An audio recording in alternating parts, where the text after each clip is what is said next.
عزیز اور پیارے بچوں، جو آیت مطلوبہ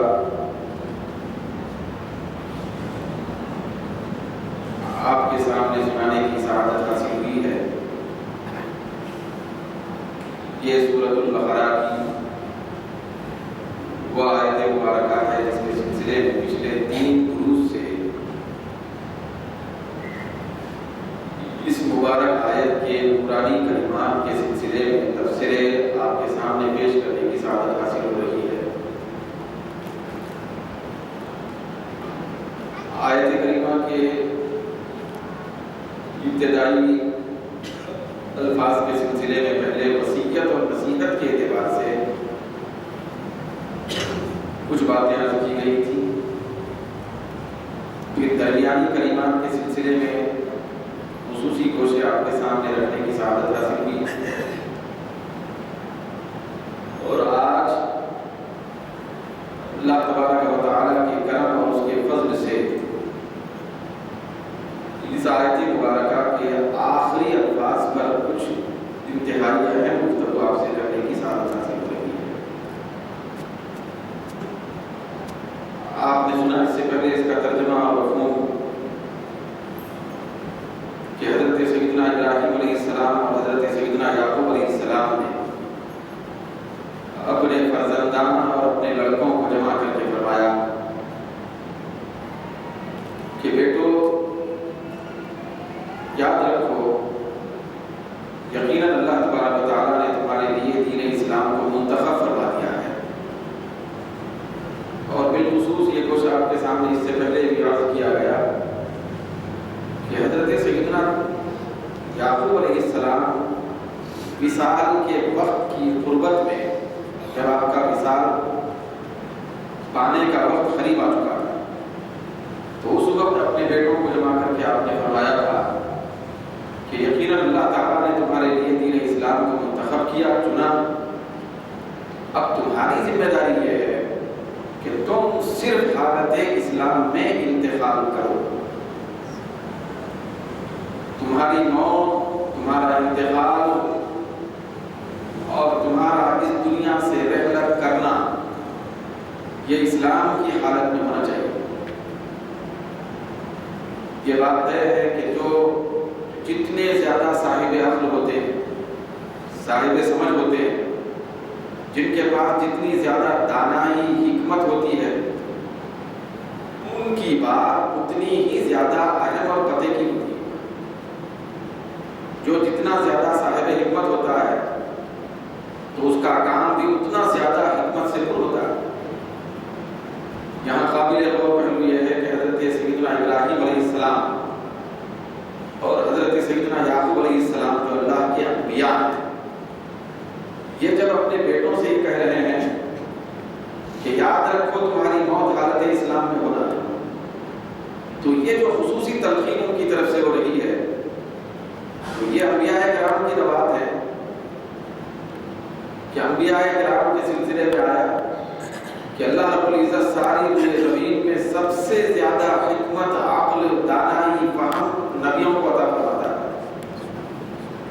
کوئی دنیا کا بڑا سائنسدان، دنیا کا صاحب عقل اور صاحب شعور ایک نبی کی عقل اور حکمت کی ایک جھلک کے برابر بھی نہیں پہنچ سکتا۔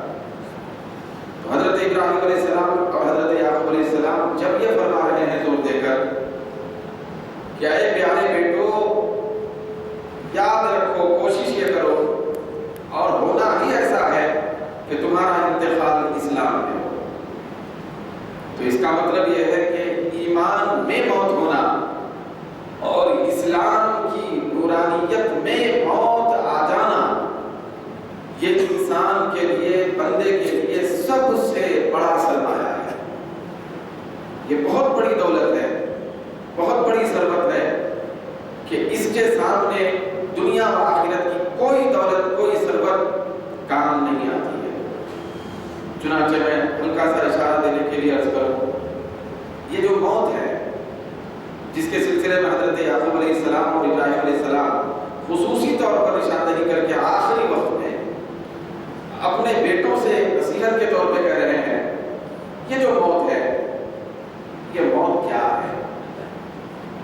موت کس چیز کا نام ہے؟ موت سیدھی سی بات ہے کہ جسم سے روح کے نکل جانے کا نام ہے، لیکن موت کے وقت بہت زیادہ حد تک انسان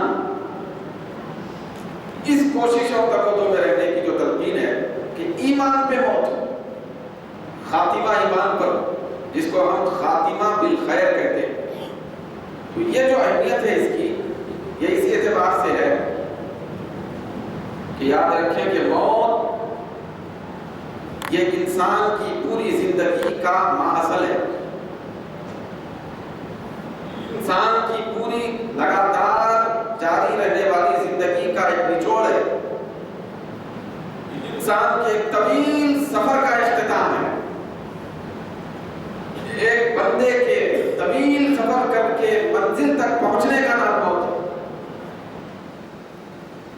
مثال کے طور پر اگر کوئی شخص ایک بہت بڑا ہزاروں کلومیٹر کا فاصلہ طے کر کے ایک منزل کو پہنچنا چاہتا ہے، وہ قریب منزل کے پہنچا تھا، حادثہ ہو گیا، تو کتنی بڑی کلفت، کتنی بڑی مشقت، کتنا زیادہ انسان کے دل کے اندر کرب ہوتا ہے کہ منزل پانے سے پہلے ساری کوشش ہم کر رہے تھے، ہزاروں میل کا سفر طے کر کے ہم یہاں پہنچے، جب منزل پہ اترنا تھا تو حادثے کا شکار ہو گئے، منزل نہیں مل سکی۔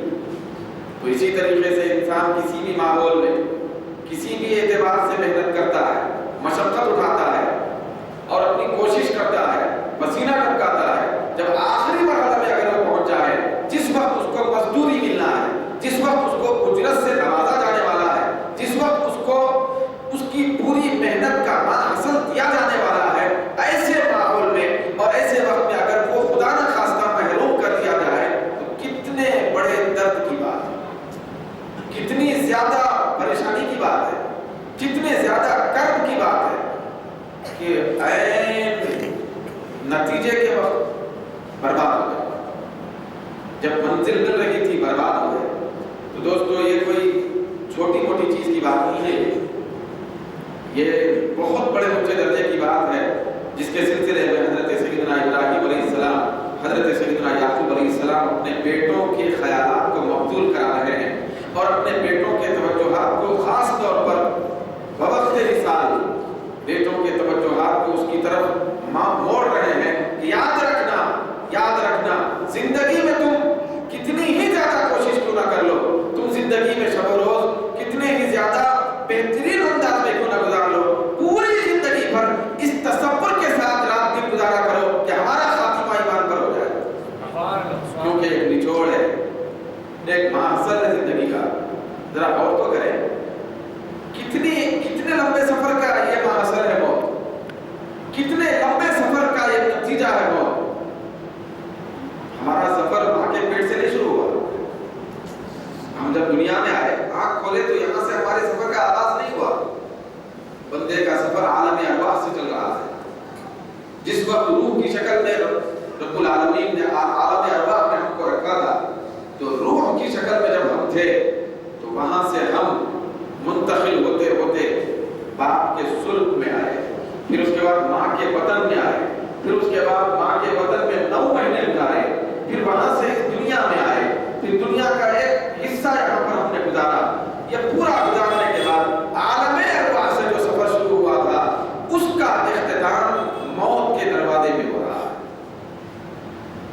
جس مقصد کے لیے عالم ارواح میں رکھ دیا گیا تھا، جس حکمت کے تحت اللہ رب العزت نے بات کے پشت میں رکھا تھا، جس حکمت کے تحت رب کائنات نے اس دنیا کے اندر ہم کو بھیجا تھا، جس حکمت کے تقاضے کے مطابق ماں کے پیٹ میں اللہ رب العزت نے محفوظ رکھا تھا، تو اب اس سفر کا اختتام ہونے والا ہے۔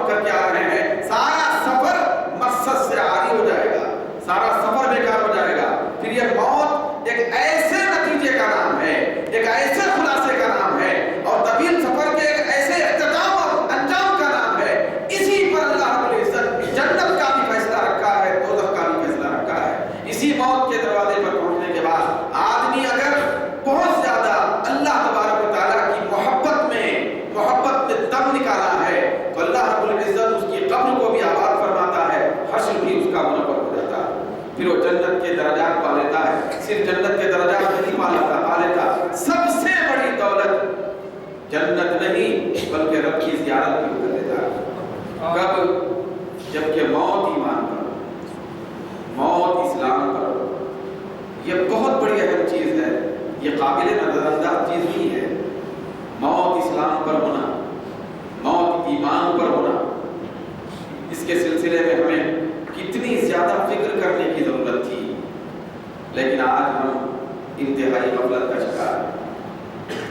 ہم کتنا بندوبست کرتے ہیں روزانہ اپنے معاش کا, کتنا بندوبست کرتے ہیں شام میں ہمارے حساب و کتاب کا, دکاندار کہ ہم نے آج کیا کمایا کیا کھویا, صبح سے لے کے شام تک ہماری جو جدوجہد اور کوشش نہیں, اس کے اندر کتنا فائدہ ہوا, کتنا زیادہ ہم کو نقصان ہوا. جب اس کے بارے میں ہم متفکر ہوتے ہیں دنیا کی زندگانی کے سلسلے میں, تو یہ تو طویل سفر طے ہو رہا ہے.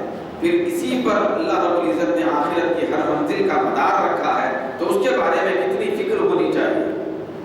حضرت سہل بن عبداللہ تستری رحمۃ اللہ تعالی علیہ, حضرت سہل بن عبداللہ تستری رحمۃ اللہ تعالی علیہ, آپ فرماتے ہیں کہ سالکین, سالکین کا مطلب, سلوک کا مطلب راستہ طے کرنا, سالک کا مطلب راستہ طے کرنے والا. تو یہاں سالک سے مراد وہ عالم ارواح سے جنت تک کا راستہ طے کرنے والے لوگ, ان کو سالکین کہا جاتا ہے. تو عالم ارواح سے ان کا سفر شروع ہوا. تو حضرت سہل بن عبداللہ تستری رحمۃ اللہ علیہ فرماتے ہیں کہ سالکین ہر وقت, یعنی اللہ کے پیارے بندے, سالکین اللہ کے پیارے بندے ہوتے ہیں, محبوبین, یہ اللہ کے نیک بندے, یہ اللہ کے محبوب بندے.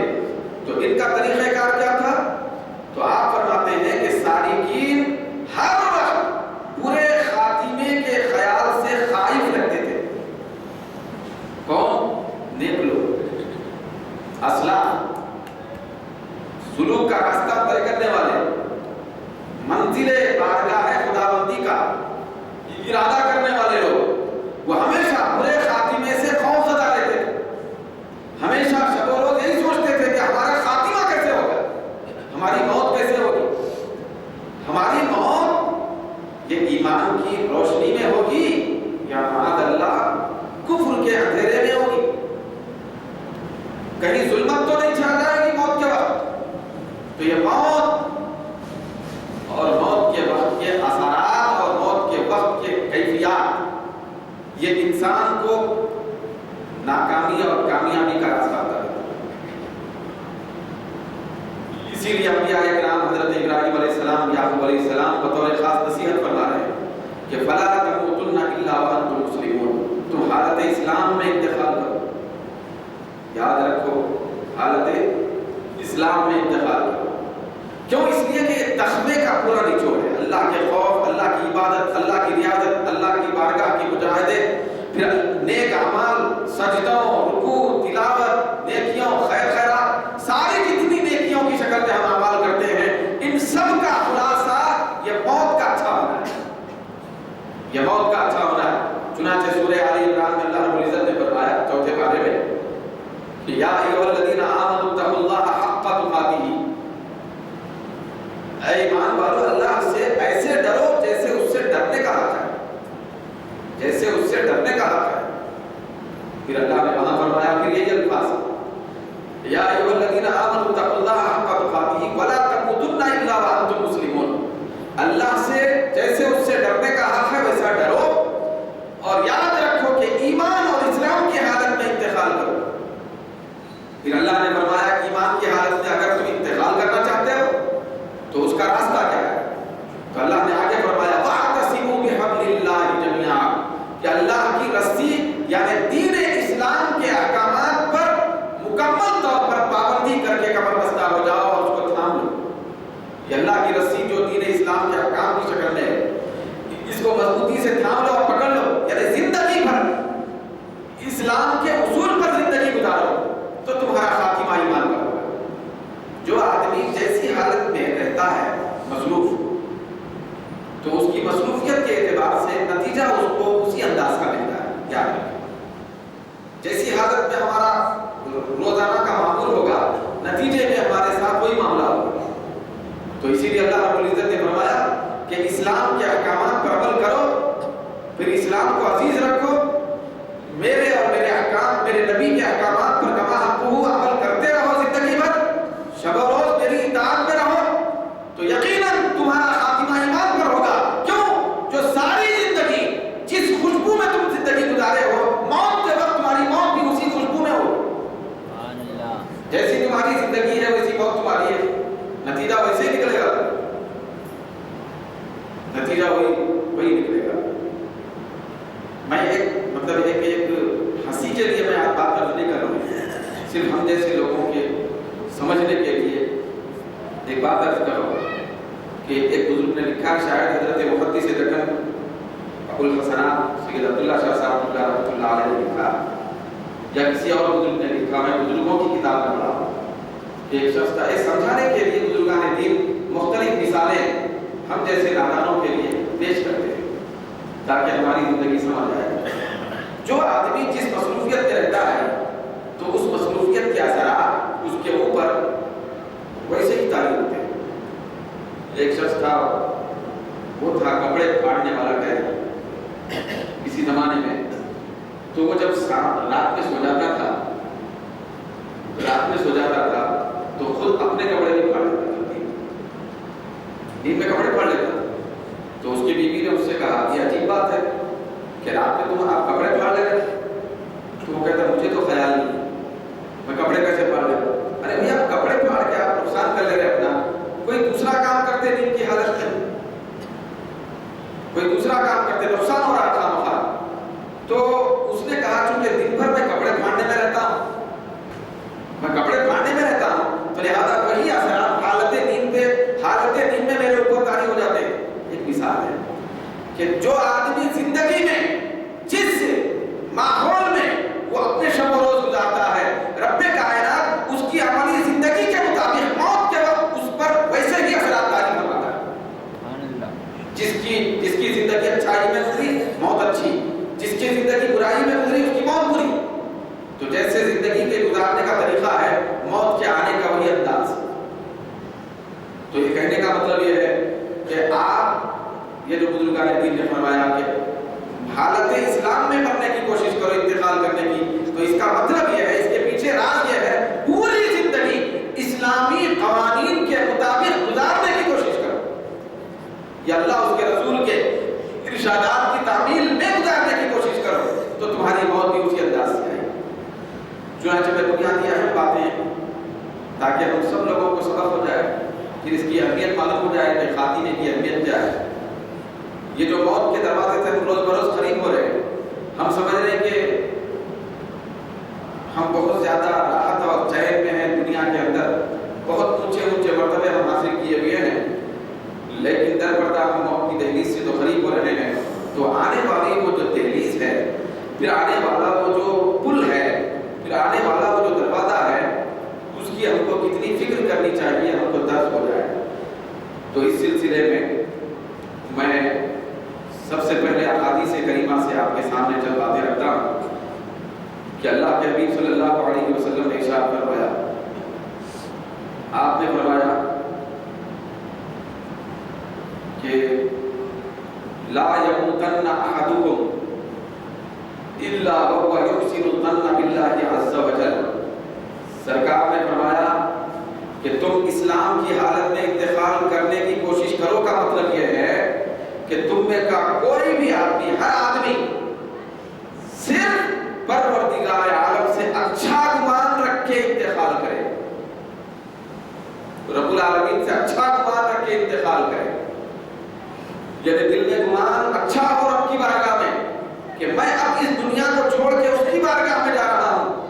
جب وہ اس دنیا میں میری پرورش کیا ہے، وہ میرا رب ہے، وہ جب رب ہونے کے اعتبار سے مجھے رزق عطا فرمایا، میری پرورش کیا، کھانا پینا عطا فرمایا، انتقال کے بعد انشاءاللہ تعالی مغفرت بھی عطا فرمائے. اچھے گمان کے ساتھ مرنے کی کوشش کرو، انتقال کرنے کی کوشش کرو، گمان اچھا رکھو. پھر سرکار نے فرمایا، حضرت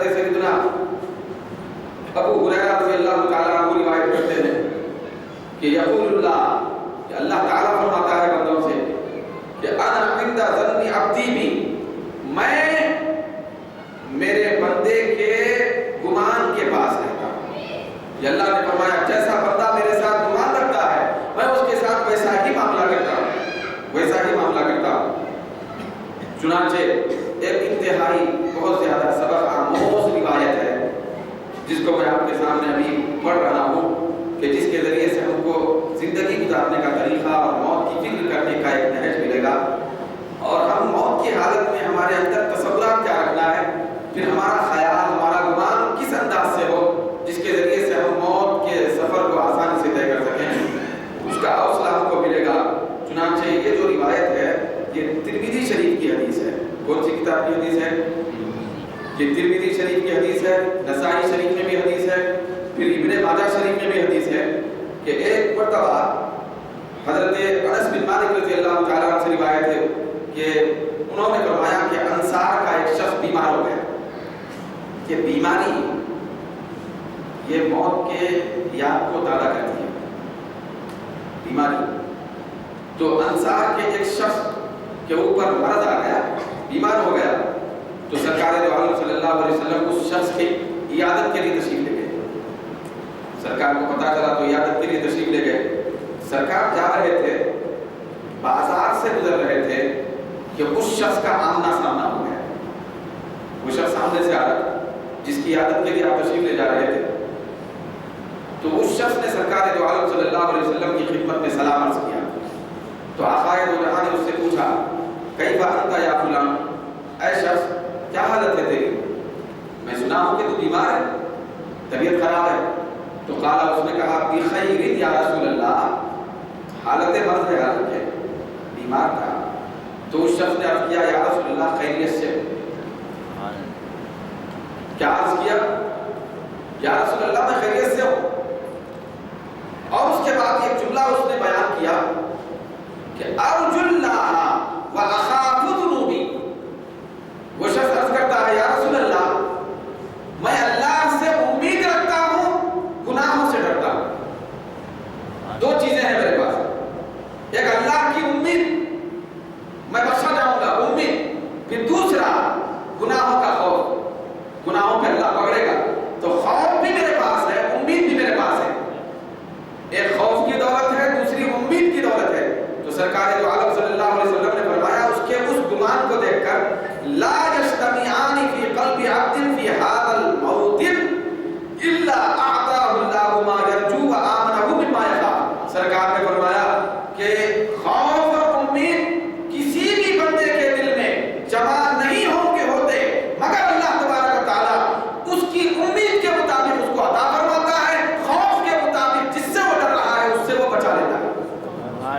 جس کا خوف ہے اس سے بچاتا ہے اللہ، پھر جس کی امید ہے اس کو عطا فرماتا ہے. تو انسان موت کے وقت کس کیفیت میں رہنا چاہیے اس کا درس ہم کو مل رہا ہے. موت کے وقت کیسی حالت ہو؟ دو حالتیں ہوں، دو گمان ہوں، دو فکریں ہوں، دو تصورات ہوں. کیا؟ ایک ہے مغفرت کی امید، دوسرا ہے خوف. خوف اور امید کے درمیان میں جس کا انتقال ہوتا ہے رب ذوالجلال کی بارگاہ میں وہ محبت کی دولت حاصل کر لیتا ہے. خوف اور امید کے درمیان جس آدمی کا انتقال ہو وہ کامیاب ہے، جس کا انتقال ہو کامیاب. تو اس کو ڈر ہونا چاہیے کہ کہیں میں دوزخ میں نہ ڈالا جاؤں، پھر امید ہونی چاہیے کہ اللہ تبارک و تعالیٰ ضرور مجھے بخش دے گا، ضرور مجھے بخش دے گا. تو ایمان دو چیزوں کے درمیان میں ہوتا ہے، ایک خوف اور دوسری امید. پھر اس کے بعد حضرت سیدنا امام غزالی رحمۃ اللہ علیہ فرماتے ہیں کہ دیکھو موت جب بری ہوتی ہے تو موت کے بری ہونے کے کئی اسباب ہیں، جس میں سے ایک بہت بڑا سبب یہ ہے کہ آدمی سکرات کے وقت، موت کے کیفیات طاری ہونے کے وقت، سکرات کے وقت آدمی اگرچہ زندگی بھر بہت ساری محبت اللہ سے قائم کیا تھا ہوگا اپنے اعتبار سے، اور وہ اللہ اس کے رسول سے محبت کرنے کا دعوے دار تھا ہوگا، لیکن امام غزالی فرماتے ہیں کہ موت کے وقت اگر خدا نخواستہ اس بندے کے دل میں اللہ کی محبت کم ہو جائے دنیا اور امور دنیا کی محبت غالب آ جائے تو ایسی صورت میں اس آدمی کا خاتمہ خراب ہو جاتا ہے۔ موت کے وقت اللہ کی محبت کم ہو جانے سے آدمی کی موت بری ہو جاتی ہے۔ پھر دوسری چیز جس کی وجہ سے موت خراب ہو جاتی ہے وہ یہ ہے کہ آدمی دنیاوی امور میں اتنا کھویا ہوا تھا کہ وقت انتقال بھی اس کے اوپر دنیا کے امور کا غلبہ طاری تھا کہ میری دکان جا رہی ہے، میری مصروفیت چھوٹ رہی ہے، بیوی بچوں اب جدا ہو رہے ہیں، جائیداد چھوٹ رہی ہے، الگ ہو رہی ہے۔ تو اس طرح کے جو تصورات بندے کے اوپر طاری ہو جاتے ہیں دنیا کے اعتبار سے، تو اس کی وجہ سے اللہ تبارک و تعالیٰ کی محبت سے وہ محروم ہو جاتا ہے، پھر اس کا خاتمہ خراب ہو جاتا ہے، خاتمہ خراب ہو جاتا ہے۔ پھر یہاں بڑے لطف کی بات ہے کہ اچھی موت کی علامت کیا ہے؟ بری موت کی بھی علامتیں ہیں، میں عرض نہیں کروں گا کیونکہ ہمارے اندر کسی کے بارے میں بدگمانی پیدا ہو جائے۔ اچھی موت کے علامات اور اس کی نشانیاں بزرگان دین نے بیان فرمائی۔ چنانچہ حضرت سلمان فارسی رضی اللہ تعالیٰ عنہ صحابی رسول ہے، وہ فرماتے ہیں موت کے وقت